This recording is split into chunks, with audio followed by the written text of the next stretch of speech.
JBS prevê desinvestimento e quer arrecadar cerca de 6 bilhões de reais. O preço do etanol cai 9% na safra 17/18.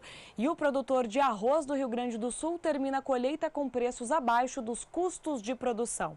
O Mercado do Campo desta terça-feira, 20 de junho, já está no ar.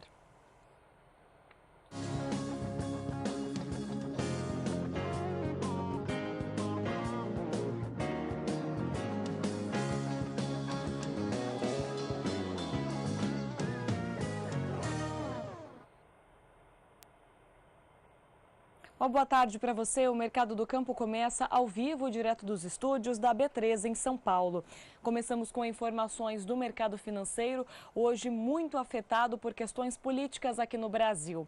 A reforma trabalhista era para ser aprovada em uma das comissões lá do Senado Federal, mas acabou não sendo aprovada como o governo esperava e o mercado também. A expectativa de todos era que essa reforma passasse da comissão por 11 votos a favor, mas na verdade acabou ficando 10 votos contra e 9 votos a favor. Não passou essa reforma e isso mostrou uma certa fragilidade do governo em aprovar essas reformas que são necessárias, que são consideradas necessárias pelo mercado financeiro. Com isso, o dólar passou a operar em alta e o Ibovespa em forte queda. A moeda americana teve uma alta de mais de 1% hoje, chegou a R$ 3,33 mais 10 e uma alta de 1,27%. A queda forte no preço do petróleo acabou sustentando também esse ganho para a moeda norte-americana. Já o índice Bovespa, diante de toda essa incerteza se o governo vai ou não conseguir aprovar as reformas, apesar da reação já do governo em tentar aprovar a reforma trabalhista no plenário do Congresso, o Ibovespa teve uma queda mais acentuada. Ontem estava em torno de 62 mil pontos e agora 60.766 pontos, cai pouco mais de 2%. A baixa foi bem acentuada para o principal índice de ações aqui da Bolsa. O que chamou a atenção hoje no mercado também foram as ações da JBS. A companhia anunciou logo pela manhã para o mercado um programa de desinvestimento de ativos que prevê a entrada de 6 bilhões de reais em recursos, adicionalmente ao valor de 1 bilhão de reais já anunciado com a venda das operações na Argentina, no Paraguai e no Uruguai. O programa de desinvestimento prevê a alienação da participação acionária de 19,2% na Vigor, a alienação da participação na Moi Park e também algumas outras empresas e fazendas. Segundo a companhia, o programa implicará na redução do endividamento líquido, fortalecendo a estrutura financeira. A alienação dos ativos está sujeita ainda à aprovação prévia do Conselho de Administração da JBS e à prévia anuência do BNDES-Par, que é aquela participação, aquele braço do BNDES em participações em outras empresas, conforme os termos de condições de acordo dos acionistas. Quando o JBS anunciou logo pela manhã esse plano de desinvestimento, as ações passaram a subir, tinham uma boa alta, estavam figurando entre as principais altas do índice Bovespa. Só que durante a tarde, as ações começaram a cair, tiveram uma queda muito acentuada, chegaram a ser negociadas na mínima do dia, abaixo de R$ 6,00, chegaram a R$ 5,88, fecharam com baixa de 5,35%, negociadas a R$ 6,01, uma queda bem acentuada então para os papéis da JBS, que somente neste mês de junho já caem cerca de 30%. Os papéis vêm registrando essa baixa nos últimos dias, nem com esse plano que prevê a entrada de recursos, principalmente para o pagamento de multas, fez com que as ações se recuperassem. Bom, o Brasil criou no mês de maio mais de 34 mil postos de trabalho. Foi o terceiro mês seguido de criação de vagas de emprego aqui no Brasil. Os dados foram divulgados hoje à tarde pelo Ministério do Trabalho e Emprego e mostra que as contratações foram maiores do que as demissões durante o mês de maio. Para este mês, desde 2014, que não havia criação de empregos. Isso foi o que mostrou todos esses números. Nós recebemos aqui nos nossos estúdios Francisco Jardim, que comenta sobre essa criação de empregos nos últimos meses e também como a tecnologia vai mudar o mercado de trabalho no Brasil. Francisco, muito obrigada pela sua vinda aqui nos nossos estúdios. Obrigado Hoje você, o nosso assunto é para falar sobre tecnologia e geração de empregos, dois assuntos que parecem que não se complementam, né? O CAGED, através do Ministério do Trabalho, mostrou uma boa criação de empregos no Brasil em abril, principalmente para o setor de serviço, agropecuárias e no interior do país. É justamente essa situação que a gente tem observado? Sem dúvida, a gente pode ver pelos dados do CAGED que pelo menos a gente estancou a sangria de empregos, né, comparado com 2016 e 2015. A gente gerou acho, quase 60 mil vagas em abril de 2017. Janeiro, fevereiro e março foi sobe e desce e a gente terminou o quadrimestre praticamente zerado com 900 empregos gerados. E sim, uma concentração, uma intensidade maior nessas duas verticais, serviço e agropecuária, e o interior tem sido um driver importante dessa máquina. A sua empresa, ela faz a ligação entre os investidores e as empresas de tecnologia, principalmente as startups ligadas ao agronegócio. Tem havido mesmo um crescimento dessas empresas no interior do Brasil também, onde tem sido a geração desses empregos? Com certeza.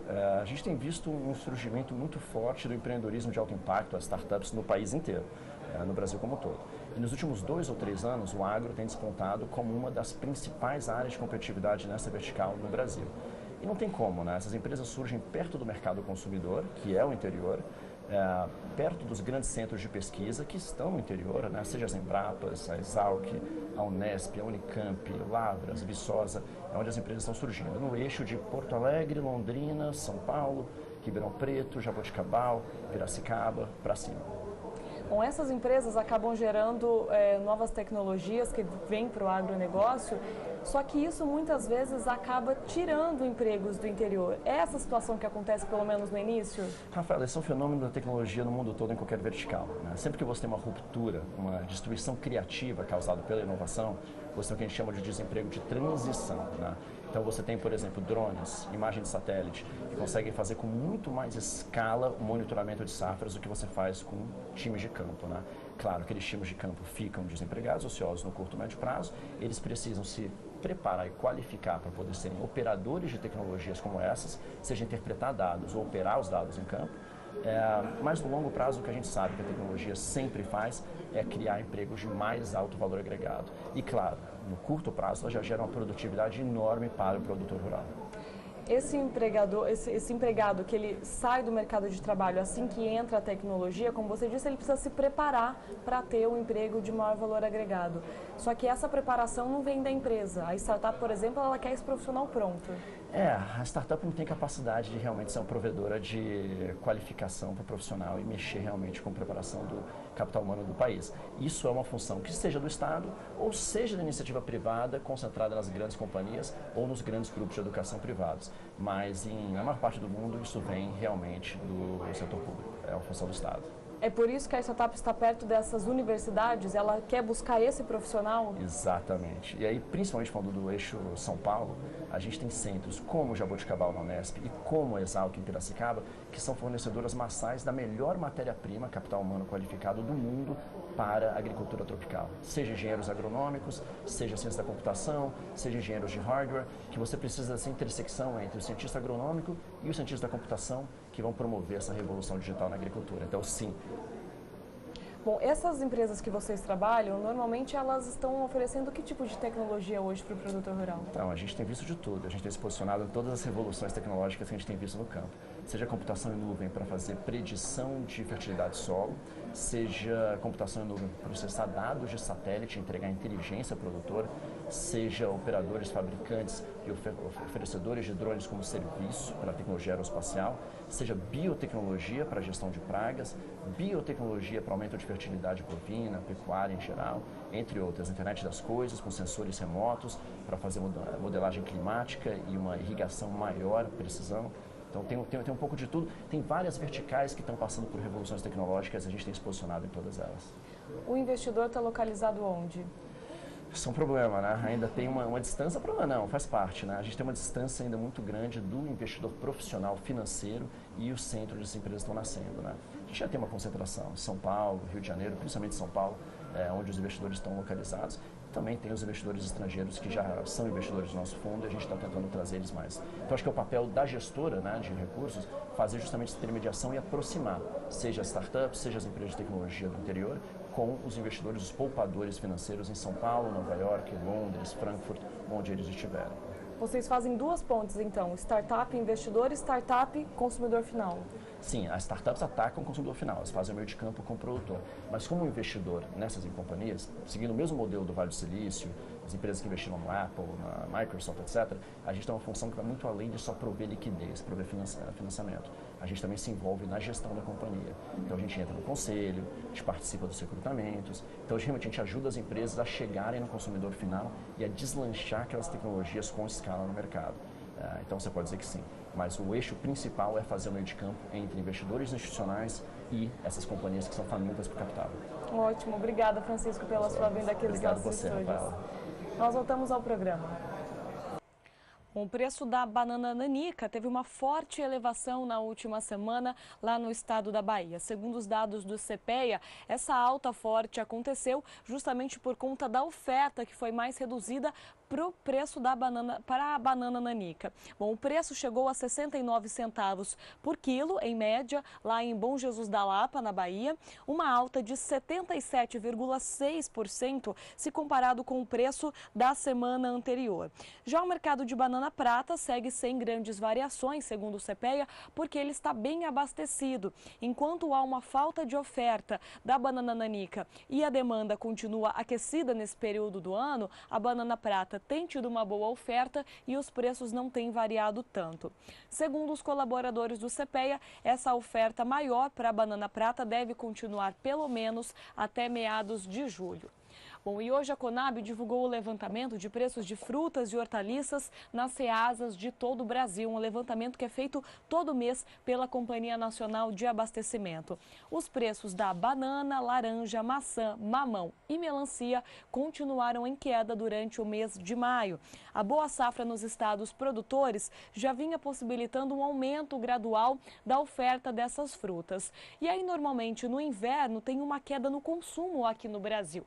Por isso que os preços tiveram essa baixa. Nos estados do Espírito Santo e sul da Bahia, houve um aumento muito forte na produção de mamão e nas ceasas de Minas Gerais, a queda foi a mais acentuada de todo o Brasil, baixa de 41,7% no preço do mamão. Já no caso da laranja e da maçã, as quedas foram de 22% e 23%.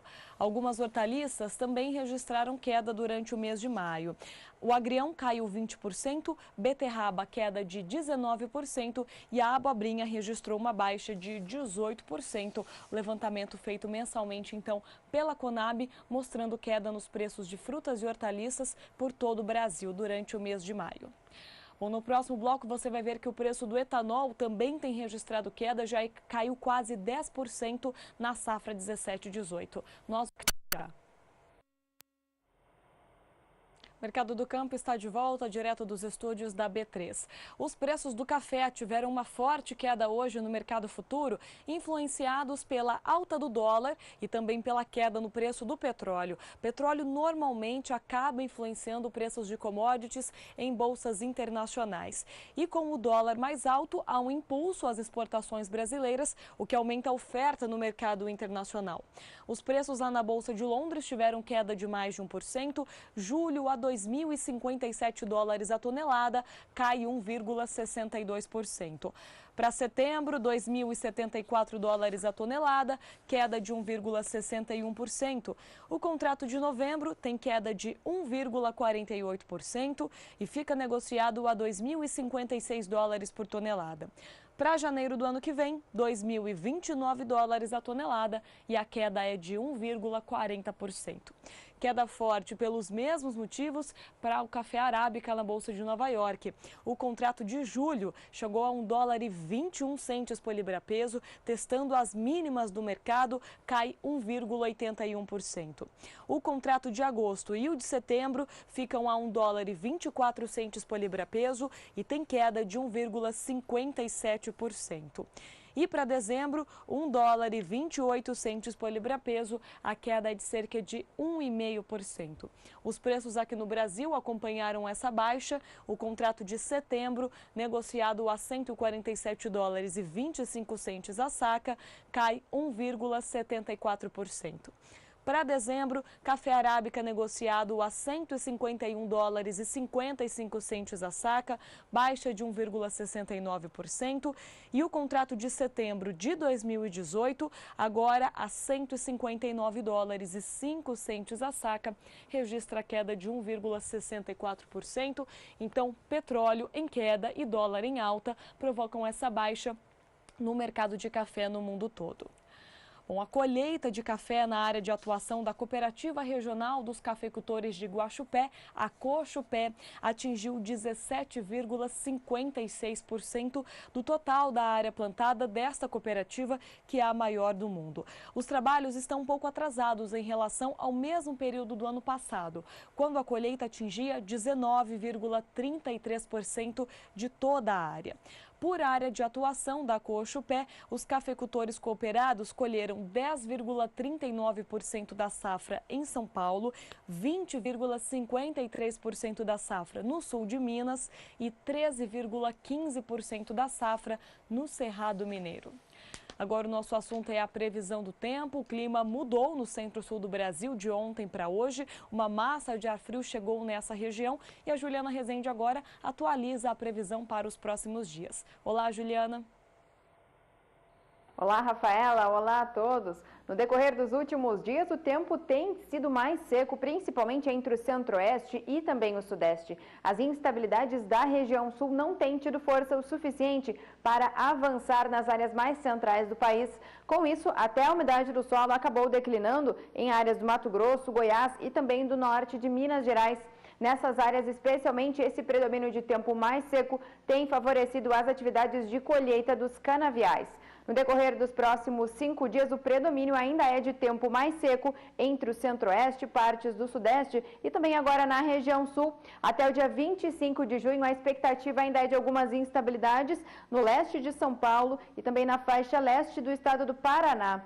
Em faixas de Minas Gerais e também no Espírito Santo, a chance de algumas pancadas de forma bastante isolada e com baixos acumulados. No decorrer do segundo período, esse predomínio de tempo seco ainda se mantém e do dia 25 até o dia 30 de junho, o tempo segue mais firme entre o centro-oeste, o sudeste, Paraná, Santa Catarina e o norte gaúcho. Agora, algumas instabilidades voltam a se concentrar no Rio Grande do Sul, principalmente entre o oeste e também o sul gaúcho. O nordeste mineiro e também o Espírito Santo ainda devem receber algumas pancadas de chuva de forma mais irregular.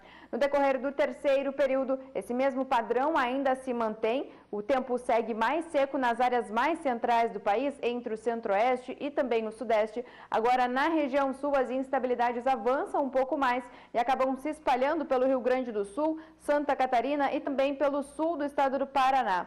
O nordeste de Minas Gerais e também o Espírito Santo seguem recebendo algumas pancadas de chuva. Então, pelos próximos períodos, não há expectativa de chuvas expressivas entre o centro-oeste e também o sudeste, o que deve seguir predominando esse tempo mais seco e também beneficiando o avanço das atividades de colheita da cana-de-açúcar. Volto com você no estúdio. Obrigada, Juliana. O deputado federal e presidente da Frente Parlamentar de Agropecuária, Nilson Leitão, será um dos titulares na comissão especial mista que vai analisar a alteração da Lei Candir. A comissão especial mista, criada no final de maio, será formada por 11 deputados federais e 11 senadores. O objetivo da comissão será analisar a Lei Candir para propor um novo modelo de ressarcimento aos estados e de que forma o governo federal vai pagar as dívidas tanto com estados e também municípios. O Congresso tem até o dia 30 de novembro para apresentar essa lei complementar que regulamenta os repasses da União feito para os estados e municípios, como forma de compensação pela desoneração do ICMS sobre as exportações. O prazo foi determinado pelo Supremo Tribunal Federal e interessa muito ao agronegócio, já que essa lei Candir acaba isentando os produtores diante da cobrança do ICMS. Bom, o preço do arroz no Rio Grande do Sul está em torno de R$ 39,00 a saca de 50 quilos. Segundo os produtores rurais, essa é uma preocupação, já que os valores estão abaixo dos custos de produção. Veja mais detalhes na reportagem de Annelise Nicolodi. O Rio Grande do Sul colheu nesta safra mais de 8.500.000 toneladas de arroz. Olha, nós estamos voltando a patamares que já produzimos no passado, o que sem dúvida, né, é uma notícia boa que precisa ser comemorada, né, quando temos uma boa safra, isso é já um início positivo do resultado de um trabalho feito desde o planejamento da lavoura, o plantio, todo o cuidado, né, então isso é um fator sem dúvida positivo.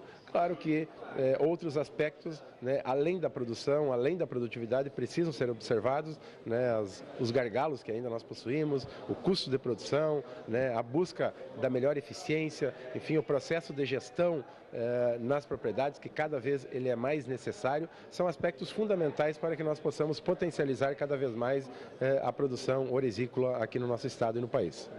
O problema nesta época está justamente no preço. A saca de 50 quilos está na média de R$ 39,00, abaixo do que os arrozeiros esperavam receber quando no início da colheita, em fevereiro. O produtor não pode vender arroz a menos de R$ 45,00. O custo dele está entre R$ 42, R$ 45, R$ 48, o custo do produtor. Então ele não pode vender abaixo dos R$ 45,00. É um recado que ele tem que fazer de tudo para não vender e super ofertar e o preço baixar desses R$ 45,00. O baixo preço tem travado a comercialização. Segundo o último levantamento da Conab, o volume de arroz estocado por empresas privadas no Brasil é de aproximadamente 408 mil toneladas. O agricultor que mais gasta para fazer uma saca de arroz é o brasileiro. São R$ 7.000 por hectare, segundo o Instituto Rio-Grandense do Arroz. A boa notícia é que, apesar das dificuldades de logística, a cadeia produtiva do arroz está conseguindo exportar um pouco mais. O Brasil é o maior produtor de arroz fora da Ásia. Parte do volume que sai do campo vai para a mesa de 52 países. O Rio Grande do Sul, que responde por 70% da produção nacional do cereal, deve dominar as exportações. Aumentamos a exportação bastante nesses últimos anos. O ano passado, em função da quebra, nós exportamos menos. Queremos retomar isso esse ano, porque o estado do Rio Grande do Sul, ele produz, o Brasil como um todo, ele tem um excedente. O estado do Rio Grande do Sul produz 71% do que nós consumimos de arroz no Brasil. No ano passado, mesmo com a quebra da safra, os embarques do estado somaram mais de 700 mil toneladas. O México é a grande expectativa para o aumento das exportações este ano. Esse nosso material, o 424, já é plantado praticamente no mundo todo. Foi uma expansão muito rápida. O nosso estado ao lado aqui, Santa Catarina, já planta 80% desse material. No Paraguai, quase 100%. É plantado na Argentina, no Uruguai. Já tem pessoal levando ele para o México, para o Peru, para Costa Rica. Inclusive, eu estive na África, onde ele já está sendo plantado também. E com isso a gente quer fortalecer a exportação do nosso arroz, que ele é extremamente qualificado. Bom, agora mudando um pouquinho de assunto, falando sobre o mercado de etanol, porque os preços dos etanóis, anidro e hidratado, têm registrado queda na safra 17/18, que começou oficialmente no dia 1º de abril no centro-sul do Brasil.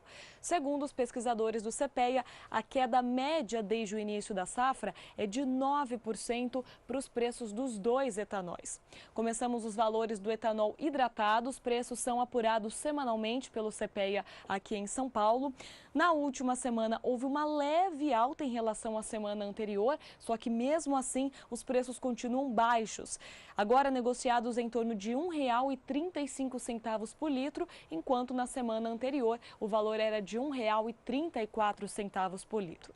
Já o preço do etanol anidro, aquele que é misturado à gasolina, teve mais uma queda na última semana, sendo a terceira semana seguida de baixa. O valor ficou em R$ 1,52 por litro. Segundo os pesquisadores do CPEA, os motivos dessas baixas é a demanda, que está menos aquecida, e também a necessidade das usinas de fazerem caixa, então elas aumentam a oferta. Na semana passada era esperado uma demanda mais aquecida, justamente por conta do feriado, mas isso não aconteceu, por isso os preços continuam bem baixos. No próximo bloco você acompanha os valores da soja e do milho negociados nas bolsas internacionais. Voltamos já. O Mercado do Campo está de volta, direto dos estúdios da B3 na capital paulista. Voltamos a falar sobre a previsão do tempo. Agora, Juliana Rezende traz os destaques do clima para o norte e para o nordeste do país. Juliana. As chuvas têm perdido intensidade na metade norte do país.